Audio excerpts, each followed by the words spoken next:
Nangako ngayon ang 8th Infantry Division ng Philippine Army sa lahat ng mga residente sa Eastern Visayas na magiging ligtas at maayos ang darating na halalan sa kanilang lugar. Si Almar Forzuelo magbabalita. Sa pagkikipagtulungan ng iba't ibang law enforcement agencies at ahensya ng gobyerno, mas tumibay pa ang mandato ng 8th Infantry Division ng Philippine Army na magbigay ng seguridad sa darating na halalan. Kamakailan, nagkaroon ng isang ceremonial Solidarity Pact signing para sa 2025 national local elections sa Palo Leyte. Doon, nagpahayag ng kanilang suporta ang mga otoridad na naglalayong tumulong sa darating na eleksyon. Kabilang sa mga dumalo ang commander ng 8th ID, Director ng Police Provincial Region 8 at Director ng Commission on Elections sa COMELEC Regional Office 8.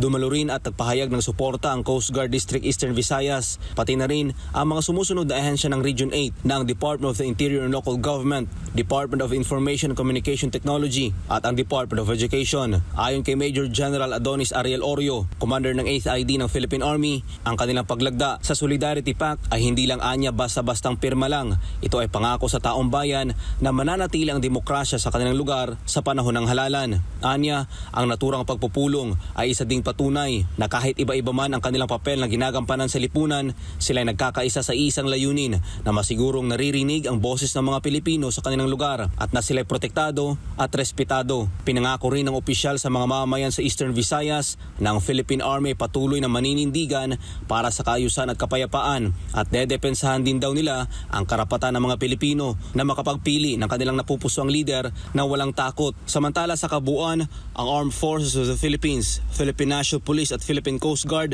ay magde-deploy ng aabot sa 10,000 personahe para magbantay sa buong Eastern Visayas sa darating na halalan. Para sa Diyos sa Pilipinas, kung mahal, Almar Forzuelo, SMNA News.